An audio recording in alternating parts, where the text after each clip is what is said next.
E talvez isso da energia escura, conseguir explicar... Então, você acha que isso são as duas grandes mistérios aí pra gente Da revelar? astronomia, provavelmente. A matéria escura e a energia escura? Exato, para que isso se encaixe nas coisas. Vamos A explicar outra então pro coisa... pessoal, porque muita gente confunde. Sempre perguntam, né? Ah, mas o que é energia escura? O que é matéria escura?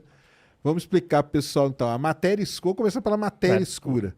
Matéria escura é o que mantém, né, parecido com a gravidade, né? Mantém as coisas unidas. Exato. Tal, né? Como ela foi descoberta? Por exemplo, foi o Fritz Zwick que descobriu, né? Vendo que as galáxias têm uma velocidade em torno, quando estão em aglomerados, né? Tem uma velocidade, né, de translação lá dentro, que, claro, a gente não vê, mas consegue medir, em torno, né, do centro de gravidade. E essas velocidades eram muito diferentes daquelas que, se você tirasse a massa do aglomerado, a partir da luz que elas emitem. Então ele já teve uma sacada. E a Vera Rubin foi com curvas de rotação de galáxias. Isso. Se você pegar a curva de rotação das galáxias, é esperado um padrão, onde a massa está mais concentrada no meio, ali, no centro, e também achatado. Você tem uma curva característica que sobe e depois vai caindo suavemente. Ela percebeu, não, que continuam num platô durante muito tempo. Ou seja, tem massa que a gente não enxerga. É isso. Tem um excesso de massa, Tem um excesso de massa que a gente não consegue enxergar. Quando fala enxergar, é por rádio. Quais são os mensageiros da astronomia? Luz, radiação eletromagnética. Né? Agora até as ondas gravitacionais, mas ou é ultravioleta, ou é visível, ou é rádio, infravermelho. E nada disso. Não emitia nada. Mas estava lá porque a gente viu o efeito dinâmico. Exato. Então essa foi a descoberta da energia, matéria escura. Matéria escura. Aquele Brian Greene, ele fala um negócio legal, ele fala que é como se fosse uma cola transparente. Que mantém, né? Isso é sensacional, cara. O cara vai lá, observa o aglomerado de galáxias, calcula, dá um valor. Na hora que ele vai pela velocidade, dá um outro. E onde que tá esse negócio? Tem uma massa faltante aí que a gente não enxerga, então podia receber esse nome de matéria escura. E a energia escura veio quando o pessoal começou a fazer medidas de distância a partir de supernovas, e aí com essa lei de expansão do universo, que é a constante de Hubble, você tem o previsto. Quando eles calcularam qual é a velocidade a tal distância, qual a velocidade a tal distância. Quando pegaram as medidas de distância através das supernovas, descobriram que estavam mais distantes ainda, ou seja, teve que ter uma corrida a mais do que era previsto por essa constante. Então alguma coisa estava acelerando o universo. Uma coisa está empurrando ali, Estava empurrando. Então, contra a gravidade, né? Vamos dizer assim. Exatamente. Seria uma densidade negativa, uma pressão negativa, porque você não tem nada de fora puxando. Então é alguma coisa por dentro empurrando. E o que poderia ser uma coisa que empurra? Você tem a gravidade que puxa, né? E aí também, como a gente não sabe, não vê, não enxerga, colocou o nome de energia escura, porque é uma energia... Energia que está empurrando, só que a gente não vê, né? Exatamente. Isso aí. E aí, o universo então expande acelerado. E uma coisa legal da gente falar também é o seguinte. Por que os caras usam a tal da supernova? A supernova, porque a supernova ela pode aparecer em dois sabores. Uma que é o estágio final dessas estrelas que eu estudo, a massiva, então é uma estrela que explode, que tem mais de 10 massas solares. E a outra é quando você tem um par de estrelas, na verdade uma anã branca e uma outra estrela que está transferindo matéria para essa anã branca. Quando a anã branca está ali no limite de massa que ela pode ter antes de colapsar e virar uma estrela de nêutrons, através de uma explosão de supernova, ela vai acretando. Quando chega a esse limite, rompe, ela vira uma supernova. Então, como a massa da anã branca tem um limite bem conhecido e a quantidade de matéria que ela precisa para romper esse limite também é conhecido, ou seja, você sabe muito bem o objeto que te dá essa supernova, a supernova do tipo 1A. Uhum.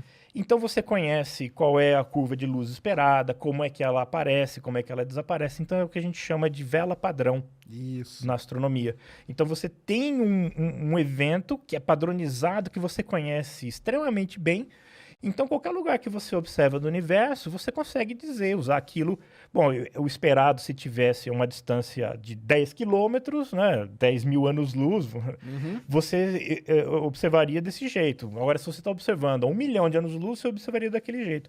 Se fechar, né, essa observação com o previsto, beleza. Não estava fechando. Essas velas padrões estavam mostrando que o universo estava se expandindo muito mais rápido do que o previsto. Isso. Por isso é uma medida bem segura. Né? É uma medida que dá uma precisão muito grande na hora de você medir e de principalmente calcular um negócio que no universo... O pessoal, quando a gente fala assim, o pessoal não entende, né? Que é a tal da distância, né, cara? Distância é talvez um dos negócios mais complicados de calcular, não é não? Exato, exatamente. É por isso que tem aí o Gaia fazendo por um modelo, usando técnica de trigonometria básica. Paralaxe, né? Paralaxe trigonométrica básica, que conhecemos desde Pitágoras, que é para não dar ruim, que é para a gente saber com uma precisão ótima e com isso a gente fazer um mapa direitinho, porque da nossa própria galáxia. Qual é a grande questão de fazer um mapa da galáxia? É você ter a posição no céu, beleza, isso o telescópio faz. E a distância até lá. Você vai fazer um mapa da sua cidade estando dentro dela. Exato. Você não pode sair e olhar por cima. Então, uma das técnicas é essa. Então, fazendo com trigonometria básica, que a gente chama de princípios primeiros, né? Ou primeiros princípios, que são as partes mais básicas da ciência, como matemática, física, é muito sólido. Porque você tem pouca coisa onde errar. Exato. Ou quase nada. Então, o seu resultado é muito confiável. Tem uma precisão grande, né? É. Só que aí quando as distâncias começam a aumentar, aí a paralaxe já não funciona mais, exatamente. E aí tem outras técnicas, aí né? tem outras técnicas também. Aí usam modelos de rotação da galáxia, por exemplo, que aí você tem que ter um modelo de como a galáxia gira. A gente não sabe nem como ela é, e você vai ter que adivinhar como ela gira. Já começou a colocar um fator incerto ali. Exatamente. E no meio assim, você está falando que a galáxia gira de um jeito, mas ela não é um prato, ela não é sólida, ela tem nuvens. Essas nuvens não têm o mesmo comportamento em toda a galáxia. Umas podem ir para frente, outras podem ir para trás durante essa rotação. Então as coisas complicam mais. E dentro dessa... Quando eu falo de nascimento de estrelas massivas, que é a minha área de pesquisa, elas nascem dentro de nebulosas. Então, a gente usa também essas nebulosas, além de eu estudar a árvore, eu estudo a floresta. A gente usa essas nebulosas para mapear o braço da galáxia, ou os braços da galáxia. Usando uma técnica também de espectroscopia, que a gente chama de paralaxe espectroscópica. Mas não tem nada a ver com paralaxe, o nome pegou... Mas é baseado no seguinte princípio, de velas também. A gente tira o espectro de uma estrela, essas estrelas são muito brilhantes, a gente... fácil. No infravermelho, teoricamente, a gente pode chegar até do outro lado da galáxia. E aí a gente sabe o tipo espectral. Como a gente sabe o tipo espectral, a gente sabe qual é o brilho esperado dela. E aí que está a sacada. Numa distância padrão que a gente usa de 10 parsec, que dá 36 anos-luz, tem o brilho dela. Né? Então, todas têm que estar com esse brilho a 10. Então, se você tem 10 e aí o X lá na frente, mas você tem o brilho em 10 e o brilho em X, você equaciona e você tira a distância. Então, a gente usa essa medida também que tem aí, reduz essas incertezas para descobrir a distância para essas regiões. E com isso... Aí você vai avançando, Vai né? avançando e a gente vai botando as galáxias... Que é a escada, né? Que o pessoal chama, né? Que é a escada cósmica, Exatamente. Né? Que é a escada cósmica. Você vai avançando com isso aí. Mas por que eu tô falando? Aí tem a supernova, é uma outra maneira, a radiação cósmica de fundo, aí começa, né? Tem várias maneiras. Quanto mais longe você vai indo, tem que ter outras técnicas para fazer. Por que eu tô falando isso? Porque recentemente a gente entrou aí na tal da crise cosmológica, né? Crise da constante de Hubble. Exatamente. Que é a constante Hubble, pessoal, é ela que fala o quanto que o universo está expandindo, né? Essa expansão acelerada aí que a gente está falando. Então, o pessoal ia lá, se você medir não importa o jeito, tinha que dar o mesmo valor. Tinha que dar o mesmo valor. Basicamente, porque nós estamos dentro do mesmo universo. Só que, quando você media usando uma coisa, dava um valor, usando uma outro tipo de medida, dava outro valor. Até aí, tudo bem se tivesse dentro ali do erro. Estava. Mas eles estavam muito diferentes, né? Primeiro eles estavam dentro dos erros, das margens de erro, só que foi aprimorando, foi diminuindo as margens de erro, as barras de erro. E os erros que sobraram não são erros sistemáticos, são erros pequenos, né, que você pode explicar por conta ali do equipamento. E aí deu uma diferença. Deu uma diferença grande, quer dizer, grande em termos cosmológicos, né, uma diferença numérica pequena, mas quando você vê o efeito daquilo, é você dizer que está com uma idade de universo entre 15 e 12 bilhões de anos. Então, dentro desses 3 bilhões de anos, acontece muita coisa, né, na escala do universo. E, assim, até agora, que eu saiba, que não faz parte da minha pesquisa, né, da minha área, não tem uma explicação. Ontem, ou antes de ontem, saiu um artigo de revisão que começa assim, o guia do comprador da constante de Hubble. Aí eu baixei, mas não deu tempo de ler, né? Entendi. Mas assim, tudo que você precisa saber antes de decidir qual constante você vai usar na sua Olha só. equação. O que eu vi recentemente é que o pessoal começou a usar aqui a gigante vermelha, Ah, tem essa questão, né? que ia resolver, né? É. E aí, você acha que, ou Eu não? não sei dizer. Eu vi também essa manchete, mas eu não sei te dizer qual era o problema ali para. Porque eles falavam que o carro gigante, porque o lance, pessoal, é baseado na tal da distância. É, Então, se você faz, um usava a radiação cósmica de fundo exato. para calcular ali, e o outro usava supernovas. Aí o pessoal falou assim: vamos usar a tal da gigante vermelha, que é uma estrela que você teria como medir bem o brilho dela, daí você tiraria a distância. Com isso, você calcularia a constante de Hubble e ela dá um valor ali mais próximo de um deles, entendeu? E aí o pessoal fala Ia usar como discriminante. que ela resolveria. Mas também é um trabalho só, com poucas estrelas ainda. Então, estamos aí nessa crise cosmológica, crise existencial do universo. É isso que é o negócio, entendeu? A quanto que nós estamos expandindo, né? E isso tem uma influência muito grande, né? Para a gente entender o funcionamento, né, do universo, né? Exato. Essa constante de Hubble ela é importante. Ela te dá a taxa de expansão do universo, né? Então, quantos quilômetros por segundo aumenta a cada vez que você vai 1 megaparsec, ou 3 milhões de anos-luz, né? Você espera que vai aumentando de 60 a 70 quilômetros por segundo. E dela você tira a idade do universo, você tira outros fatores, um monte de características esperadas para o universo. Que é o pessoal da cosmologia que estuda isso, né? Que é Exato. como que o universo, como que é a evolução do universo. Então vocês perguntam pra gente toda hora: ah, mas o universo vai morrer como? Cara, a gente não sabe, até a constante de Hubble tá dando problema. Como que a gente vai responder? Como que vai? Nós não estamos entendendo nem como que ele tá vivendo, né? Vamos dizer assim, né? Exato. A vida dele atual nós não estamos entendendo direito, cara. Como que nós vamos saber daqui pra frente? Então, esse é uma grande coisa para ser resolvida também. Você acha que... Não, existe, porque você vê que com essa energia escura expandindo aceleradamente, em princípio o universo ia terminar no grande rasgão, que é o que em inglês é Big Rip. Big Rip. A gente fala Big Bang, que seria a grande explosão, que não tem nada de explosão, mas foi um termo pejorativo que acabou pegando.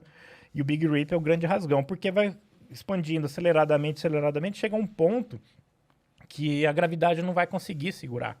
A aceleração da gravidade vai ser menor do que a aceleração do universo, então não vai segurar, vai desfazer a galáxia.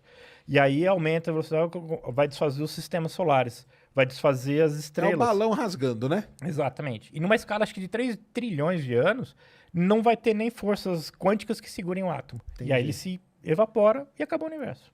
Esse é um dos fins, né? Esse é um dos fins, e dentro do cenário da energia escura, por enquanto, seria o mais provável de acontecer. Mas se tiver, ele pode desacelerar, sabe, alguma Ele coisa. pode congelar, né? Tem o Big Freeze, Tem, né? exato, porque tem uma morte térmica do universo, né? Porque ele vai também se expandir, e aí ele esfria enquanto se expande.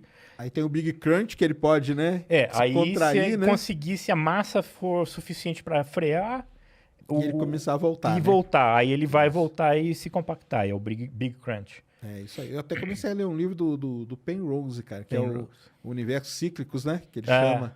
Porque tem essa outra também. Além, quando ele contrai tudo, ele volta para as condições que tinha durante o Big Bang, no evento do Big Bang. E aí ele dá uma ignição... O pessoal defende que ele não tem, que não teve início e não tem fim, né? Ele fica... É um negócio cíclico. Então ele expande, volta, contrai. Expande de novo, volta, contrai. É uma ideia...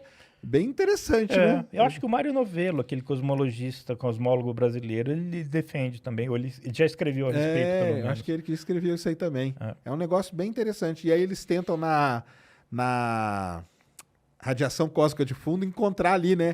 Algumas marquinhas ali que seriam, né? Esse ponto aí do... que você consegue extrair muita informação. A radiação cósmica de fundo também foi prevista, né? Antes de ser descoberta, e foi descoberta por acaso também, que é um resquício, um fóssil do Big Bang.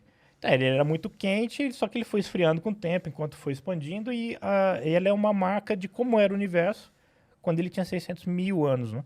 E aí você tira ali as concentrações, aí onde era mais quente, então onde tem mais massa, como que aquilo foi crescer e fazer as grandes estruturas.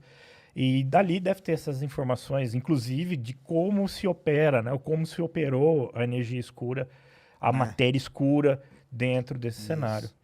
É um negócio. Foi uma revolução, né? Quando os caras lançaram aqueles satélites, né? O COBE, depois o WMAP. Sim, eu lembro né? do COBE que deu uma coisa assim horrorosa, mas dali você Cara, já o COBE via... eu lembro quando postaram no jornal a foto colorida.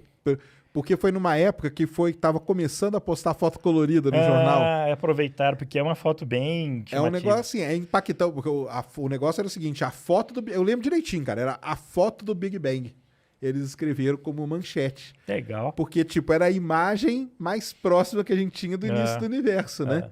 E aí depois veio o WMAP, né? Que deu uma melhorada.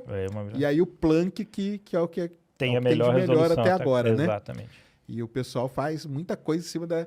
E a temperatura, né? Só para o pessoal saber, ficou o quê? 2 alguma coisa, né? 2.7 Kelvin. 2.7 Kelvin, pessoal. Quer dizer, 2.7 graus acima do zero absoluto.